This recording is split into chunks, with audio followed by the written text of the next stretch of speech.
Hey there, my name is Darin and I'm going to be spending a few minutes with you talking about chord melodies. Chord melodies are when you play the chords and the melody at the same time, all right? So what I was just doing there was playing a C chord, and this was an A minor 7, and I was putting that melody on top of these chords, all right? So let's see. Let's just start. You're going to need your guitar, so I want you to play with me. Let's just start by playing the first 5 notes of a C major scale, all right? Here we go, let's try it. 1, 2, ready, go. C, D, E, F, G, F, E, D, C. All right, now notice I'm using my pinky here, and that's because I'm gonna be using my 3rd finger later to play bass. So make sure that you use your pinky on the D and the G. All right, let's try it one more time. 1, 2, ready, go. It's C, D, E, F, G, F, E, D, C. All right, so now it's very important when you play a chord melody to know what key you're in. So right now we're doing these exercises in the key of C. So your C is the 1 chord. Now the 5 chord is the next most important chord in a key when we're dealing with diatonic harmony. C, D, E, F, G is the 5 chord, all right? So we're gonna play C and G, but we're not playing the chords just yet. We are playing the bass only, all right? So the root note is gonna be your bass. The root of a C chord is C, the root of a G chord is G, all right? So let's play that scale. 1, 2, 3, 4, then we switch chords. 1, 2, 3, 4, then we switch chords. Okay, let's play that. 1, 2, ready, go. It's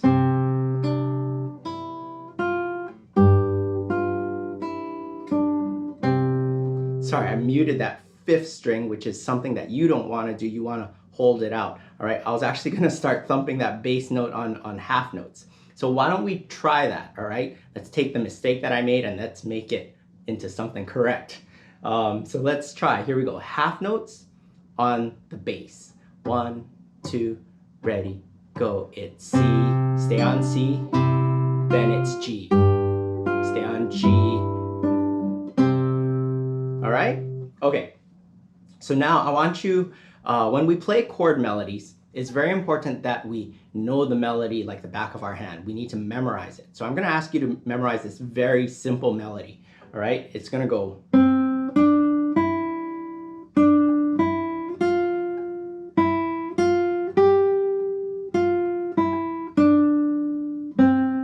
Okay. So play that with me, all right? It just goes up in a sequence. C, D, E, then it's D, E, F, then it's E, F, G, then it descends. F, E, D, then we end on C. Let's play the melody. 1, 2, ready, go. It's C, pinky. Then it's pinky, D, E, F, E, F, G, F, E, D, C. All right, so now we're gonna add the bass. Again, just C, the root, the tonic chord, the 1 chord, and the 5 chord, the G, all right? So here we go, let's try it. 1, 2, 4 beats each. It's C, D, E, switch to the G. Back to the C.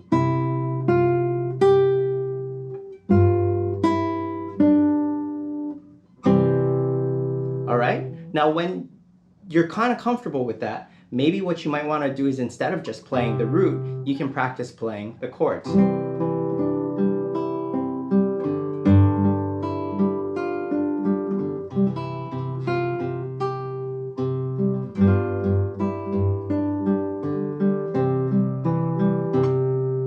All right?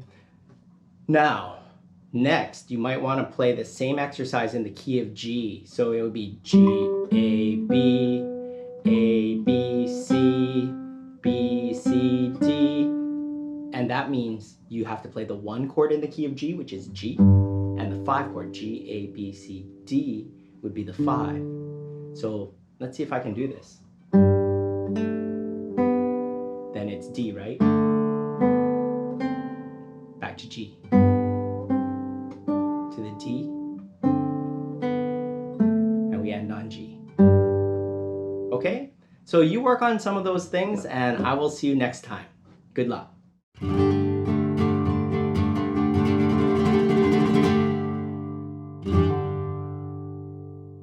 want to talk about some more advanced slur exercises. And today I'm going to talk about combining slurs and compounding slurs. So if we're doing single movements between fingers, we practice non-adjacent and adjacent finger pairs, but we can also combine those slurs. So I like to do my slur exercises in fourth position. I'm going to start with a combination of an adjacent pair, 1 and 2, and then 2, 4, non-adjacent. So it's a diatonic kind of figure, sort of thing that we'll play in the course of music. I like to do that group twice on each string, change strings, go all the way across the fingerboard, on the way back down, pulling off. So I'll do 1, 2, 4, and then 1, 3, 4, same basic thing. And when I'm doing these motions, I like to make sure that each of those slurs is independent. We're combining them, but they're really like two totally independent slurs. So it's not one movement, it's two movements combined. So I'll do those diatonic groups. It's probably worthwhile to do chromatic ones as well. And don't rush these, right? Tends to just make the hand action a little bit less effective. And be careful when you're changing strings, particularly when you're pulling off. It's good to have as many of the fingers in place as possible. So if you're trying to get across the fingerboard too fast, you're not going to be doing the motion correctly. So just do it slow enough that you're really in control. We can also do compound slurs. So compound slurs are a mixture of hammers and pulls. We can play these in groups of 3. The most common way to do this exercise is to start with an ascending slur followed by descending slur, change strings, do the opposite. So my right hand can So my left hand can work its way across the fingerboard, and so on. I'll do that all with adjacent pairs and non-adjacent pairs. So 1, 2, 2, 3, 3, 4, 1, 3, 2, 4, and 1, 4. We can also mix those two kinds of slurs, so we can do compound combinations. So I'm going to do that ascending 1, 2, 4 figure, and then pull off 4 back to 2. So it's basically like a turn musical figure, up, up, down.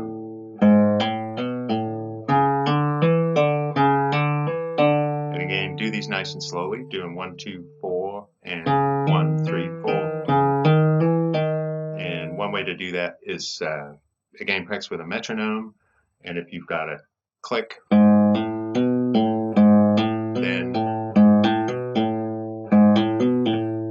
turn it into a triplet figure, which is much more like a musical turn, the rhythm that we would play a musical turn in.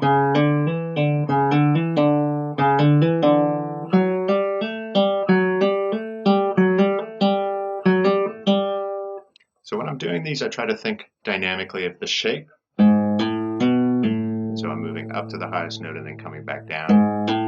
So there's almost a crescendo on that, and then a decrescendo down, so that last note is a relaxation. If it was a turn, this note is the upper neighbor, so I'm falling to that one. And also I like to put a little bit of vibrato on the last note.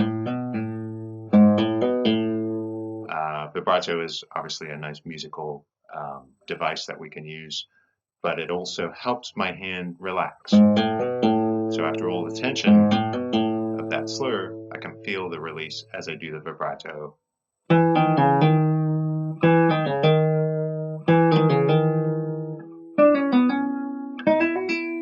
So I'll do that sequence starting 1, 2, 4, 2, do it on all the strings. On the way back down, I'll do that downward turn.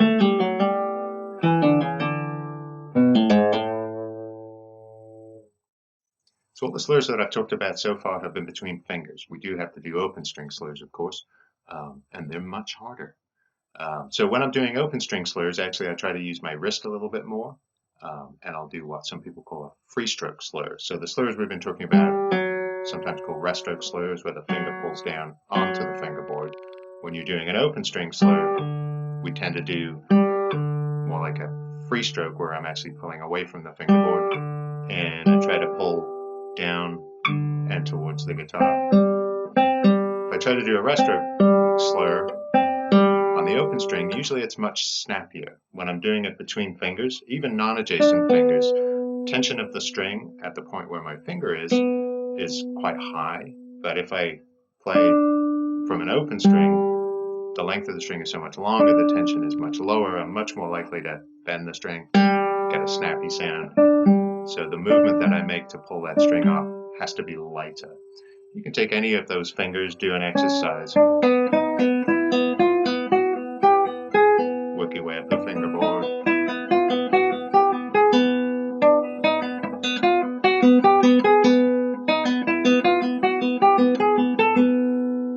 Any combination of those things is fine. You'll notice that some fingers are better than others. I tend to favor my second and third finger. The balance of the hand is a little better because you're right in the middle. And when you're doing those slurs, in general, you're able to use your wrist. Okay, it does become a little bit harder if I'm holding a bass note.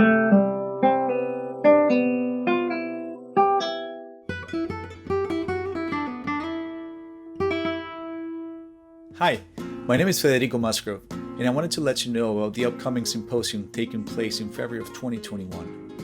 This time around, we're offering all schools around the country our symposium in a new virtual format, featuring an exclusive performance by flamenco master Grisha Gorechev. We're also offering technique classes and a composition workshop by Andrea Gonzalez Caballero and our own Ryan Ayers. So check it out, the virtual symposium in 2021, with performances, masterclasses, workshops, ensemble showcase, and more. Visit our website, guitarfoundation.org, for more information.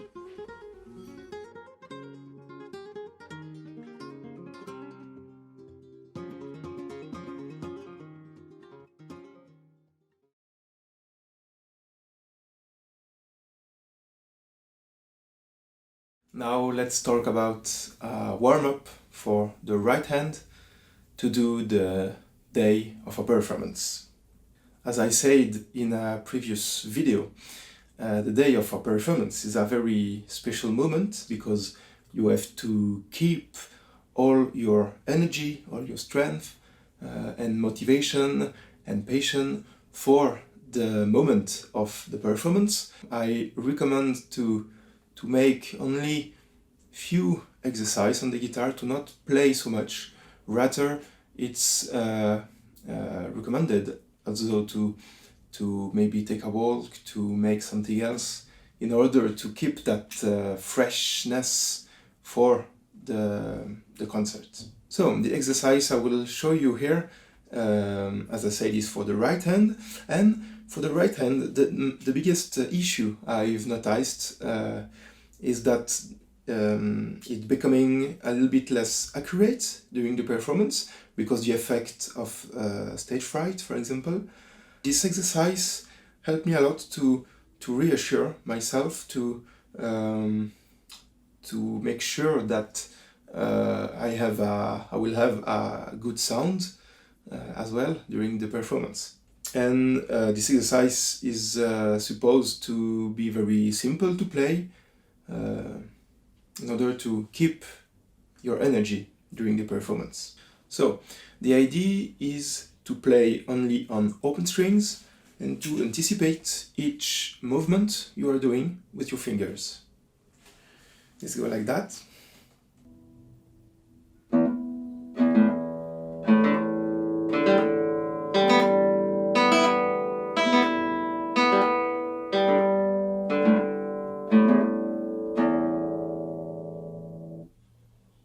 The idea is to make like a staccato in order to cut the sound because of the anticipation of the finger on the string.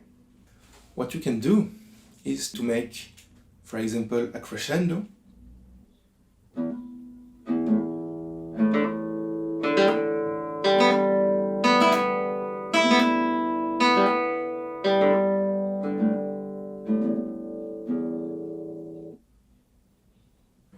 idea of doing a crescendo is mostly to feel the weight you're putting on the strings, the weight of the right hand.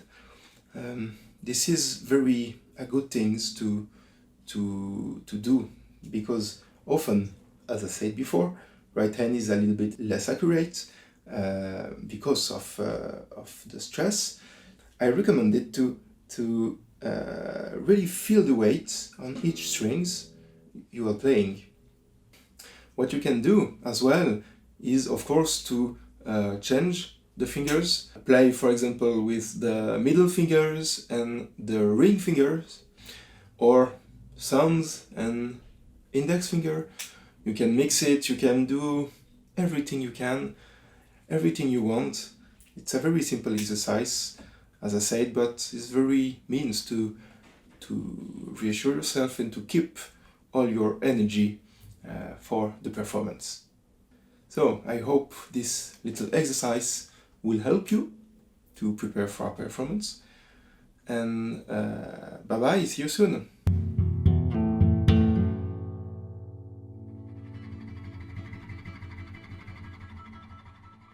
Welcome to GFAtv. I'm Narezo from Flamenco Explained, and in this lesson we're gonna put together everything we've been doing and try to put it into context so that you understand one of the trickiest aspects of flamenco, which is how we count it. Right? In flamenco we don't actually have measures the way most people have been taught to think about measures. We have something called a compás.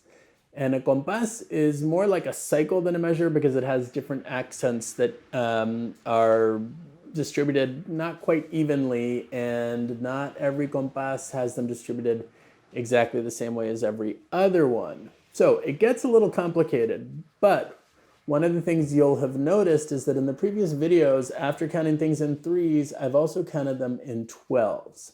Right? And 12 beats is what one compás of soleá or soleares, those are two names for the same palo, which means style, right? So the style that we've been learning without even knowing it is called soleares, right? And it's a 12-beat compás. How do we arrange these beats? How do we distribute the accents? That's a little tricky, but if you just sort of think about things in threes at first, it can really help you understand, right? So 4 threes is going to give you 12. And I'd like to talk a little bit about the way we've been distributing the accents so far, right? The first thing we did was 1 E and a 2 E and a 3 and 4, 5, 6, 7, 8, 9, 10, 11, 12. Right, so this is sort of the textbook distribution of accents. We did 1, 2, 3, 4, 5, 6, 7, 8, 9, 10, right? The down ups, which were the accents, 1, 2, 3, 4, 5, 6, 7, 8, 9, 10, 11, 12. Now you could just think of it in terms of in threes, right? 1, 2, 3, 1, 2, 3, 1, 2, 1, 2, 3. It adds up to the same thing, right? In flamenco, we talk about 12, so I'm going to encourage you to try to embrace that. The next thing we did, 1, 2, 3, 1, 2, 3, 1, 2, 3, 1, 2, 3. Starting to see a pattern here, right? 1, 2, 3, 4, 5, 6, 7, 8, 9, 10, 11, 12, right? And every time we get here, it's really like a turnaround. It's like a blank slate. We get to start over our next thing, whatever it might be. The last thing we did here was this falseta, very traditional. 1, 2, 3, 4, 5, 6. 1, 2, 3, 4, 5, 6. Why did I count it that way? Because here we don't really have that different distribution of beats that we had, say 1, 2, 3, 4, 5, 6, 7, 8, 9, 10, right? And the falseta was 1, 2, 3, 1, 2, 3, 1, 2, 3, 1, 2, 3. then again, 1, 2, 3, 1, 2, 3, 1, 2, 3, 2, 3, which is totally normal and acceptable and kind of the way flamenco works, right? In every case, I'm thinking in 12s as a flamenco guitarist. You might hear it in 3s or 6s, and if you pay attention, you'll notice that the 3s and the 6s all add up to phrasing in 12s, right? So the last thing I'm going to leave you with is sort of one of the most important ways to hear or feel soleares, as far as I'm concerned. And it uses the chords that we've talked about. But otherwise, it's very straightforward. It's literally just this. 1, 2, 3, 4, 5, 6, 7, 8, 9, 10, 11, 12. Right? And this is kind of like the glue that holds flamenco together. There's a million variations of this phrase, and I will show you another one in a moment. But the way this feels is really kind of how compás in soleares feels. We have one more time. 1, 2, 3. If you don't have a tap plate, use the flesh. And then 7, 8, 9, 10, 11, 12. Here's a variation. 4, 5, 6, 7, 8, 9, 10, 11, 12. Right? So the chords are all pretty straightforward. We're not doing anything other than really quarter notes, strumming. We're resting. Now I should say, when we're doing 4, 5, 6, whether you do nothing, use the flesh, or use the nail, very important to give that time the full time that it deserves. It's 3 full beats, so don't rush there. So one more time, we're going to do 1, 2, 3, 4, 5, 6, 7, 8, 9, 10, 11, 12. 1, 2, 3, 4, 5, 6, 7, 8, 9, 10, 11, 12. Now,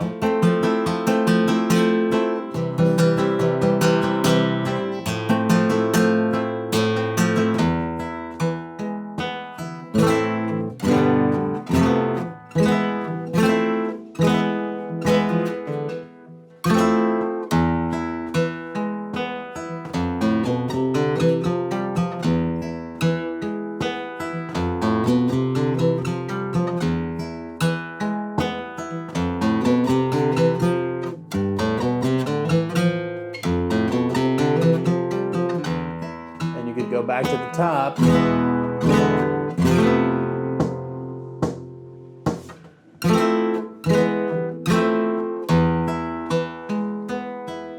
So really, you could be in a perpetual loop and you would always be playing proper compás in flamenco.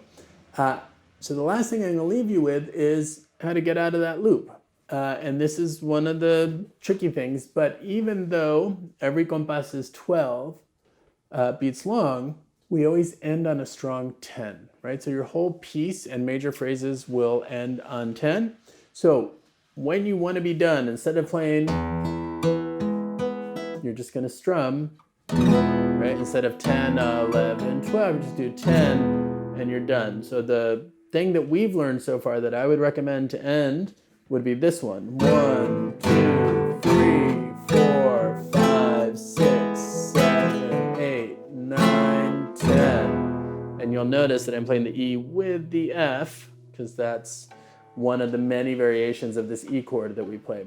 But by ending on a strong 10, you close your soleá. So I'm not going to pretend that you know everything there is to know about flamenco after 20 some odd minutes with me, but these are some of the really important things that you can bring to your playing as a classical player to sound a little more flamenco, but also to improve your technique, your rasgueado. You can use the rest strokes that we talked about in classical or flamenco, obviously, depending on how you want your thumb to sound.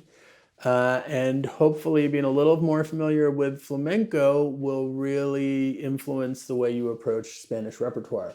And if you want to know more about flamenco, come check out our website, flamencoexplained.com, where we have full courses and pretty much everything you could ever want to know about learning flamenco.